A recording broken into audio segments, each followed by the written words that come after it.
Вітаю, мене звати Любомир Ференц і ми розпочинаємо інформаційний вечір на телеканалі АТR. І далі, наступні 45 хвилин, ми будемо говорити про річ, яка є важливою не лише для пересічного громадянина України, але й про річ, яка впливає і на міжнародні відносини. Більше того, вона є тим, за рахунок чого можна тиснути не тільки на політику, але й економіку. Ми будемо говорити про газ. У нашій студії ми вітаємо Олексія Хабатюка, заступника начальника департаменту енергоефективності НАК «Нафтогаз Україна». Доброго вечора, пане Олексію. Давайте розпочнемо нашу розмову, я б сказав, не лише із найсвіжішої новини, але з найнеочікуванішої. Так? Я вчора бачив, що багато журналістів, а також експертів перепощували цю заяву. Отже, очільник правління НАК «Нафтогаз України» Андрій Коболєв заявив про те, що вже скоро ми, можливо, будемо закупати газ у російського «Газпрому». Ось що він сказав щодо цього. Ми провели кілька раундів переговорів. У нас є документ, який за нашими оцінками близький до того, що буде підписаний. Ми сподіваємось протягом цього місяця імплементувати рішення у частині контракту купівлі-продажу. Ми сподіваємось, що це нам дасть можливість вже у березні цього року почати закупівлі газу у «Газпрому».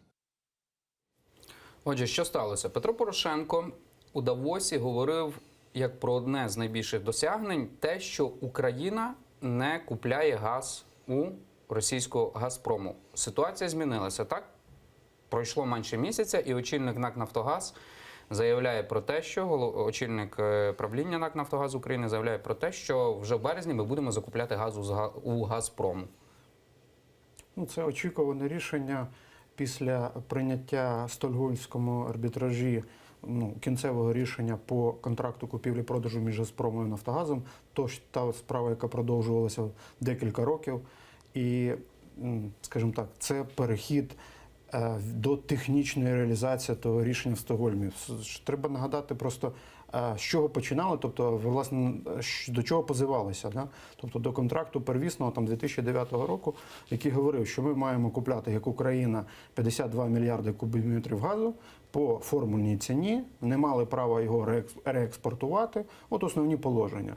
І на чому розійшлися, тобто, сторони? На тому, що ціна була завищена, на тому, що нам таких обсягів не потрібно, і що реекспорт – це обмеження, фактично незаконне обмеження нашої діяльності. Суд вирішив наступне. Суд вирішив, що обсяги газу, так званий «бери або плати», оцей обсяг, це 5 мільярдів кубометрів, тобто фактично в 10 разів зменшений.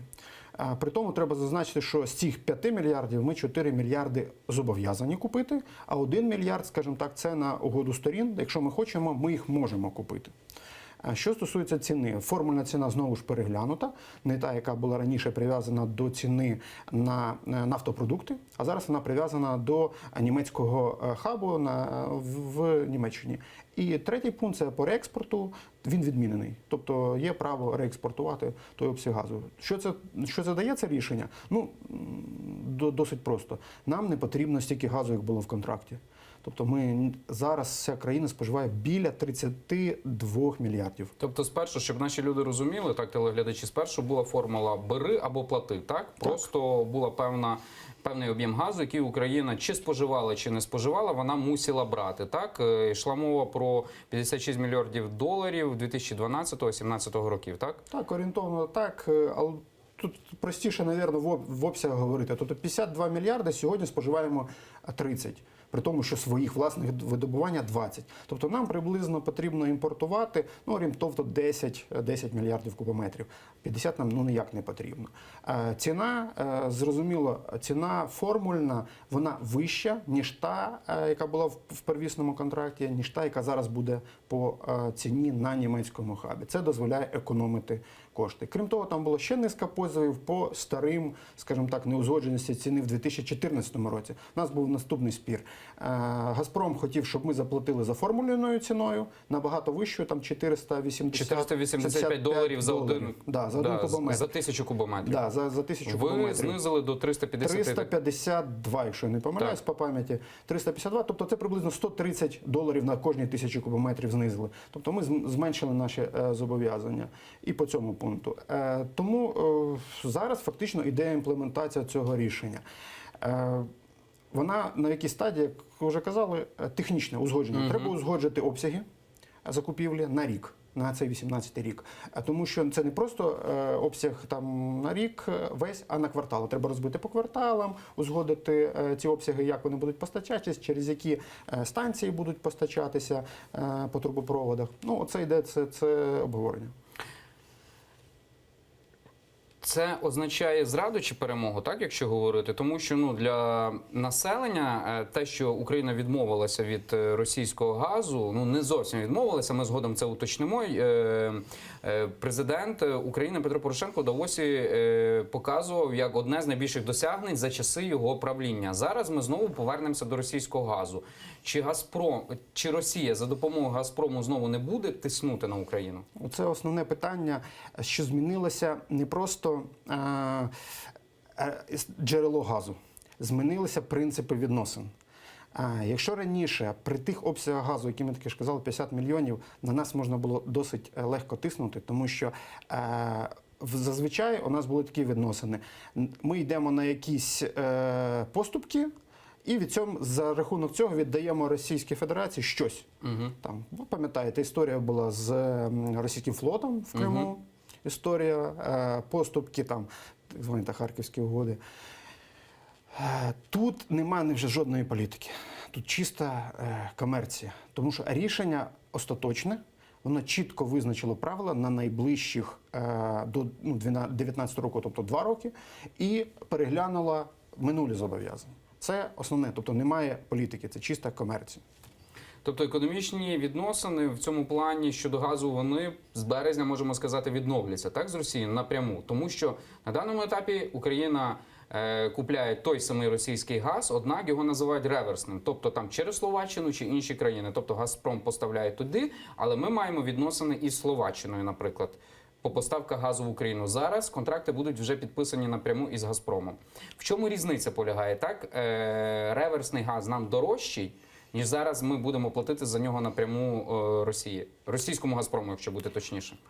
Те, що стосується реверсного газу, то він фізично постачається зі Словаччини, але по контрактні відносини це контрагенти, там, Швейцарія, Німеччина, Франція, інші країни.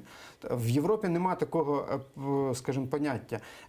Газ купляється в певній точці, потім транспортується до кордону України, входить, і він, скажімо так, уже тут належить нам, ми їм розпоряджаємося для тих потреб, які потрібні. Що стосується зміни ціни, то на сьогодні ми платимо по європейським договорам ціну на хабі, плюс транспортування від точки, від віртуальної точки там, до кордону України. Це приблизно коштує 20-30 доларів за 1000 кубометрів.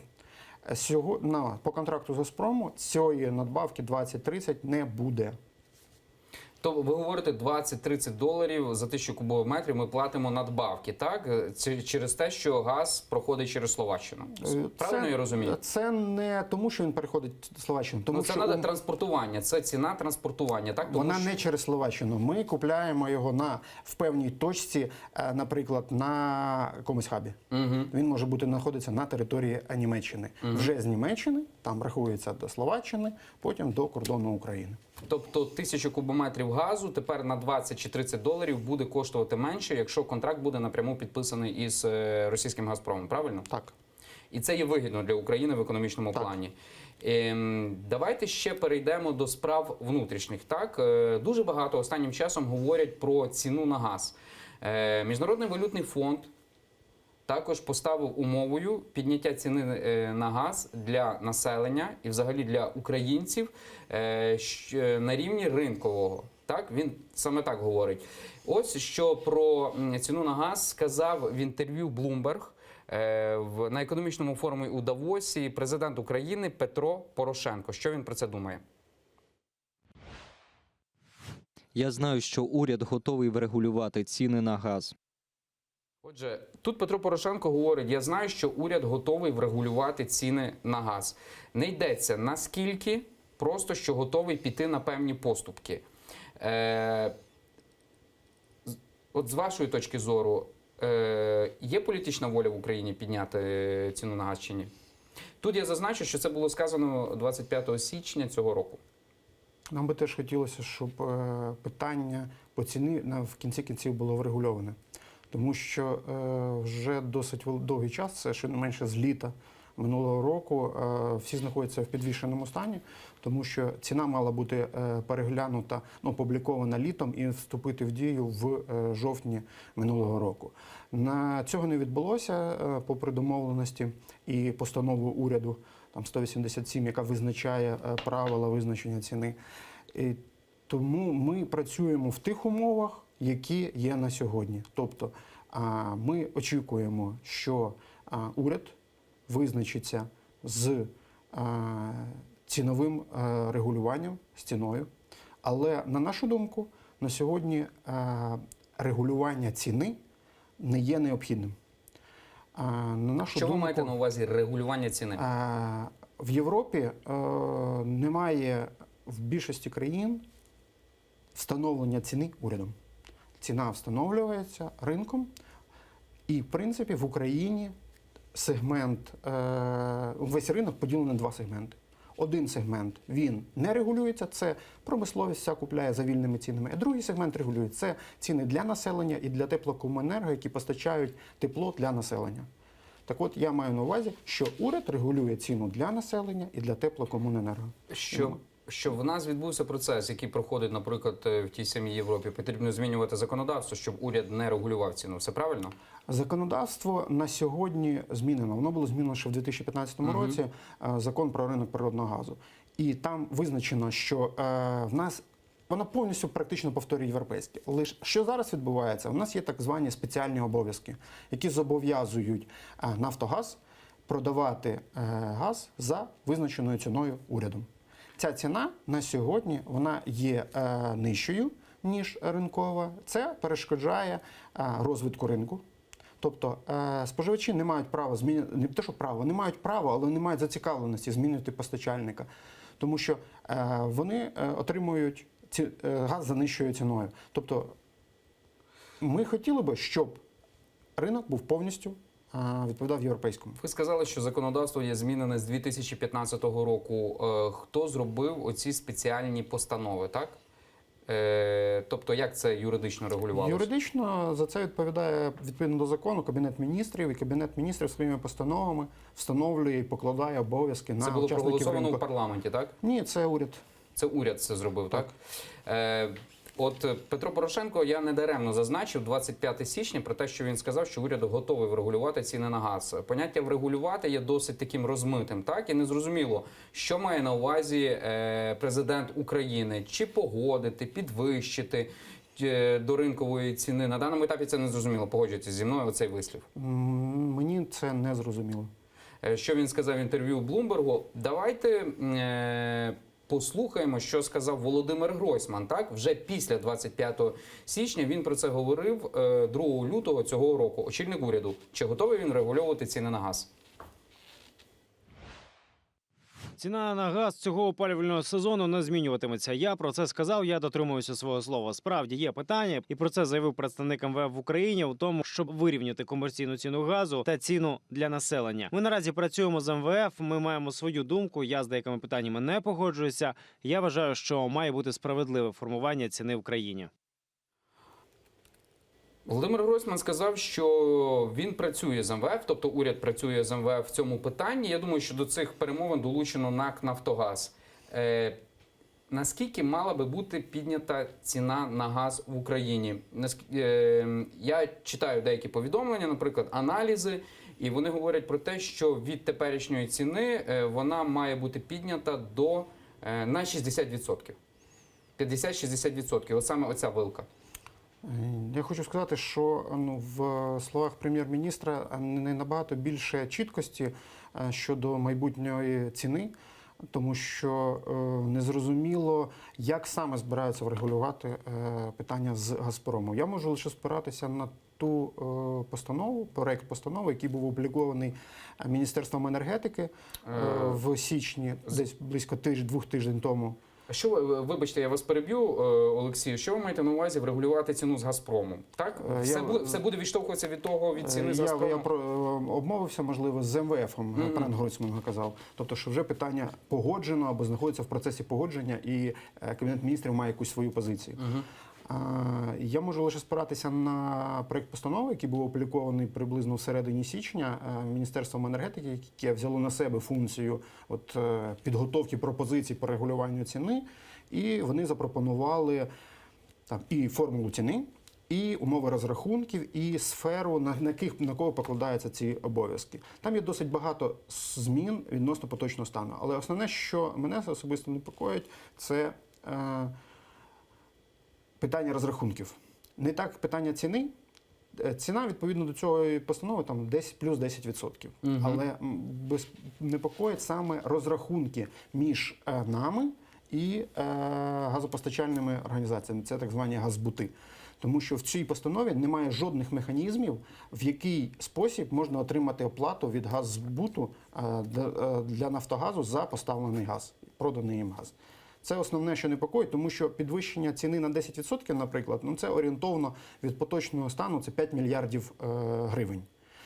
На сьогодні борги газбутів складають приблизно 27, якщо я не помиляюсь, мільярдів гривень. Трохи більше, майже 28. Да, на позавчорашній день. Щоб тут наші телеглядачі розуміли, газбутам платить населення, все правильно? Так. І так згодом формується оцей загальний борг, який є перед НАК «Нафтогазом». Не лише платить населення, тому що значну частину платить державний бюджет, тобто держава, по субсидіям та пільгам. Ми про субсидії поговоримо трохи згодом. І зараз з нами на зв'язку є Олексій Рябчин, народний депутат України, фракція «Батьківщина», голова підкомітету з питань енергозбереження та енергоефективності Комітету Верховної Ради України з питань паливно-енергетичного комплексу. Доброго вечора, пане Олексію.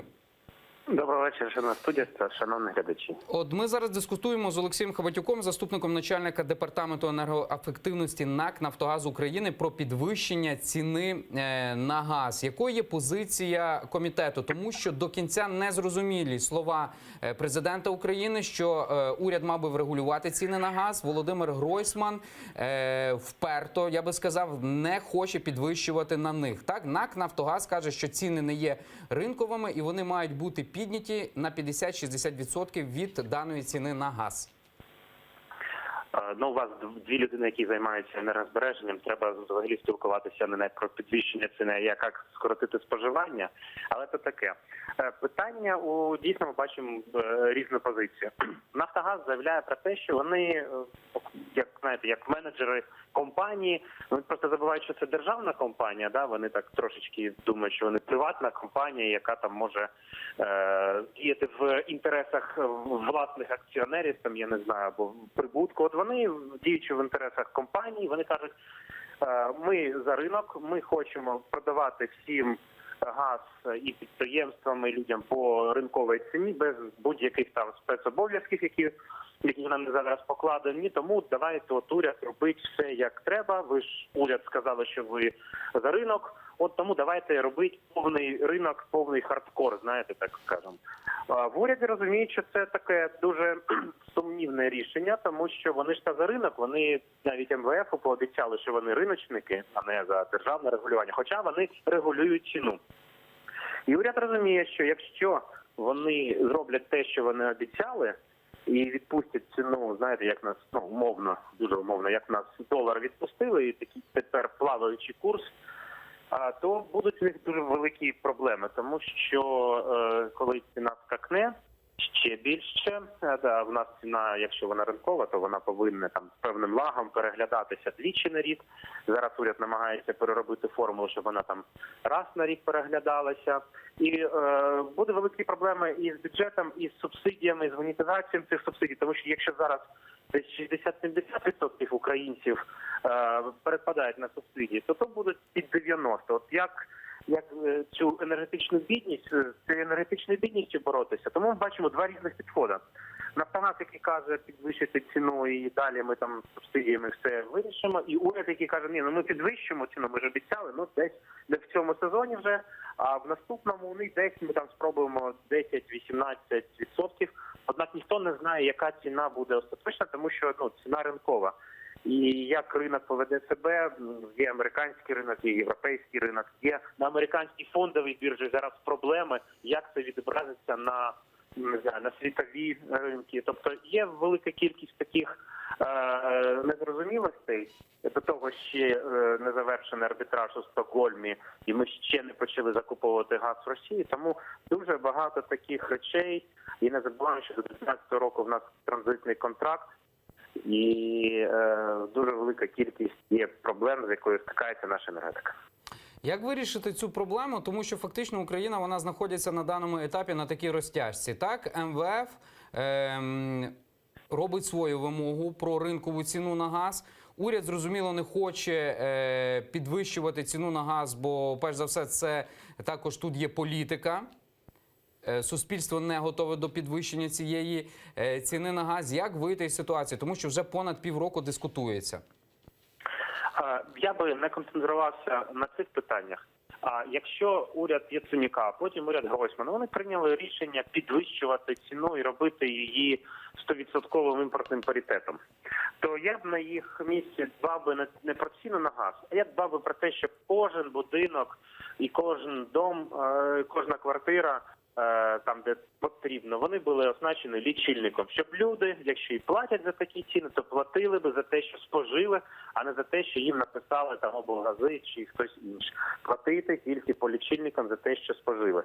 Друге, енергозбереження, регулювання тепла, встановлення індивідуальних теплових пунктів, тому що зараз у нас 0 градусів чи мінус, завтра стане плюс 15, а і всі прекрасно розуміють, що ще тиждень котельні будуть нам цю енергію спарувати, продавати, особливо багатоквартирних будинків, тому що ти не можеш просто їх відключити. І ти будеш платити за такий додатковий податок. Це якраз те, що ви казали, що люди не готові. Тому що у людей конструкції їх будинків не дозволяє це робити. Третє, монетизація субсидій. Хоча як монетизувати субсидії, коли в тебе така велика кількість субсидіантів, це просто дуже велика, скажімо так, організаційне завдання. І я б на місці уряду не підвищував би такі ціни, як вони огульно, коли ти просто не зробив своє домашнє завдання і не дбаєш про нього. І тоді страждають люди, і страждають всі, і уряд, який зараз дуже в такій розтяжці, що йому робити, підвищувати ціну в передвиборчий період, як вони обіцяли міжнародним партнерам, чи не підвищувати і залишитись без міжнародної підтримки. Дуже велика проблема в уряду є. Тому будемо дивитися, як вони її будуть вирішувати. Запросили ми на наступний комітет керівників енергетичної галузі нашої, тому будемо в комітеті дискутувати на ці питання і контролювати всі рішення. Пане Олексій, я з вами тут згоден, так, щоб економити газ і так далі, але ні Гройсман, ні Яценюк колись особисто не могли заставити пересічного українця, вони ж в нього в квартирі не будуть сидіти і не дивитися, скільки вони витрачають, і говорити, мовляв, менше споживайте, економте і так далі. Погодьтеся зі мною. І тому тут постає питання, що щоб заставити українців економити, що може заставити їх економити? Саме підняття ціни на газ. Відповідний закон... Ми кажемо про два рівня економії. Перша – поведінкова економія. Коли ти ціну підняв на газ або на електрику, або на воду, людина завжди буде економити, якщо в неї немає можливості платити, людина буде економити. Однак ви особисто можете виключити воду і регулювати воду, ви можете регулювати світло, ви не можете регулювати тепло. Ви не можете батареї, у вас немає цих регуляторів, вам це просто на вас податок. Немає технічної можливості. Тому давайте розглядати дві речі. Поведінкові зміни. І повірте, люди вже воду, вони такими струйками йдуть. працюють. А в селі, коли ти приїжджаєш, я займаюся альтернативною енергетикою, так я в село приїжджаю, вони кажуть, яка альтернативна енергетика? Ми від газу відключаємося і дрова рубимо, щоб опалювати, тому що ми газ не можемо собі дозволити. Тому дві різні речі. Те, що змушує людей, і це поведінкові зміни, це одне за рахунок ціні. А за рахунок технологій, скажімо, технологічне зменшення, такого нема. А я б інше би казав. А давайте подивимося, наскільки в нас енергоефективний уряд, наскільки в нас держава сама дбає про це, тому що ми знаємо, скільки зараз, знаєте, це модні такі біткоїни. Ми знаємо, скільки на державних будинках поставили ці комп'ютери, які витрачають дуже багато енергії і заробляють гроші. Влітку зайдіть в будь-яку там прокуратуру, в податкову, кондиціонерами всі сидять, а ввечері вони їх не виключають, тому що, щоб прийти вранці в таку прохолодну атмосферу. А хто за це платить? Платить податків. От наскільки уряд в нас енергоефективний, наскільки в нас Нафтогаз енергоефективний, я думаю, пан Хабатюк розкаже, наскільки там і компресори в нас старі і не витрачається дуже багато ресурсів. От про це треба казати, і тоді б люди би відчували. Держава дбає і змушує людей економити. Та і сама держава б економила гроші людей. А так цього не бачите, тому люди відчувають дуже велику несправедливість. Дякуємо Олексію Рябчину, народному депутату України з фракції «Батьківщини», голові підкомітету з питань енергозбереження та енергоефективності Комітету Верховної Ради України з питань паливно-енергетичного комплексу. Отже, фактично, з останніх слів Олексія Рябчина, так, я роблю наступне запитання до Олексія Хабатюка. Наскільки енергоефективним є Нафтогаз і взагалі прокоментуйте твердження пана Олексія Рябчина, народного депутата України. Що стосується енергоефективності Нафтогазу, то що твердження я не почув запитання скоріше. Нафтогаз постійно багато років і зараз продовжує реалізовувати внутрішню програму підвищення ефективності. Програма стосується і виробничих приміщень, і адміністративних приміщень. І такі заходи, наприклад, як заміна компресорних станцій на видобування газу, на так звані доживні компресорні станції, використання, наприклад, електроенергії замість природного газу на газоперекачувальних агрегатах, просто утеплення адміністративних будинків, заміна освітлення. Тобто всі ці заходи реалізуються в групі «Нафтогаз». Крім того, хотілося звернути увагу на те, що ми не лише всередину дивимося Нафтогазу по підвищенню ефективності, а також дивимося назовні, в першу чергу на побутових споживачів. Минулого року, в кінці року, ми запустили програму підвищення ефективності використання газу побутових споживачів в Кіровоградській області. Це там наше одне із підприємств знаходиться, Кіровоградгаз, і ми реалізуємо цю програму. Допомагаємо людям замінювати котли на більш ефективні з додатковою фінансовою компенсацією, що їм виходить дешевше. Також Нафтогазом була розроблена програма така всеукраїнська ще в 2015-2016 році в підвищенні ефективності саме в побутових споживачів. От те, про що казав Олексій, з чим я повністю погоджуюсь, що для людини не так страшні самі тарифи, йому страшна сама цифра, яку йому треба платити. А ця цифра складається з двох частин – сам тариф і сам обсяг. Так от, ми можемо говорити про обсяг, і оцей обсяг, ми пропонували програму там на близько 1 мільярда гривень комплексної програми заміни побутових газових котлів застарілих, а їх дуже багато в країні. В програму там було включено близько 1,1 мільйона газових побутових приладів. На жаль, уряд не підтримав цей проект. Цей проект, я думаю, по нашим оцінкам, загальний обсяг скорочення споживання був більше мільярда кубометрів газу. Якщо сьогодні населення споживає 11, тобто це щонайменше 10%. От ви сказали про заборгованість, так?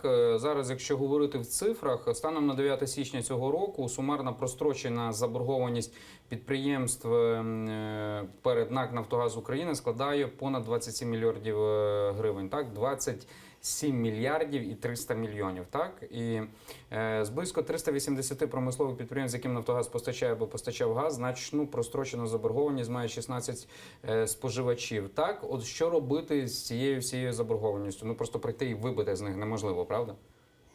І наскільки ця заборгованість вона впливає дивіться. на роботу Нафтогазу?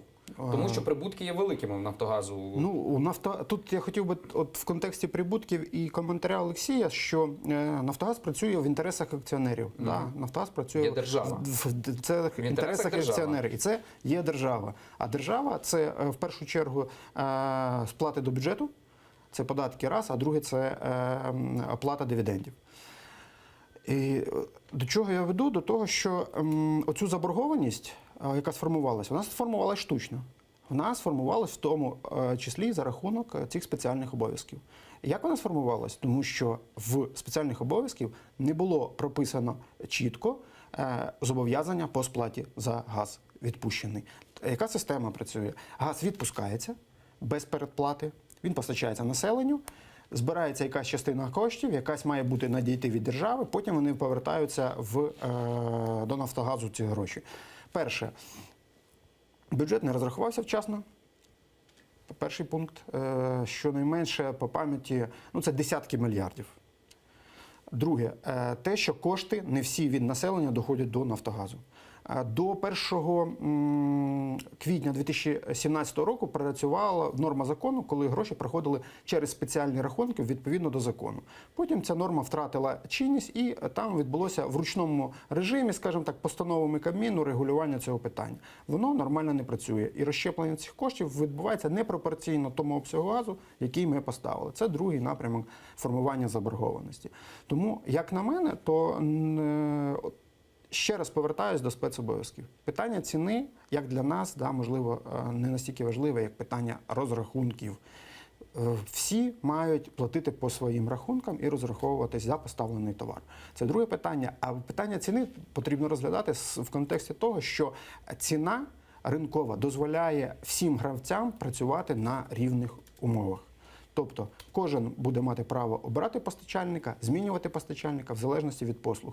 Питання держави, і в чому ми допомагаємо, це питання субсидій. Тут згадувалося паном Олексієм, і монетизація субсидій, зокрема. Ми зараз перейдемо до того питання. Так, Окей. Давайте я скажу, тому що у свій час Володимир Гройсман, протягом цього півроку він говорив, що підвищення ціни на газ, воно чому є поганим? Зараз субсидіантів є близько 60%. Так? І коли підвищити ціну на газ, то їх збільшиться до 90%. І це дуже велике навантаження на бюджет України. І бюджет з цим може не справитись. Я чув дві версії, чому не можна того робити. Перше, це, що ви сказали, навантаження, збільшене навантаження на бюджет. Друге питання – це кількість субсидіантів, які важко адмініструвати, про які згадав пан Олексій в своєму слові. Що стосується кількості субсидіантів, на сьогодні їх там порядка 5 мільйонів субсидіантів, 5-6, воно зменшилось в цьому році. Пан міністр соціальної політики казав, що ми розглянемо питання монетизації, коли їх стане 2-3 мільйони.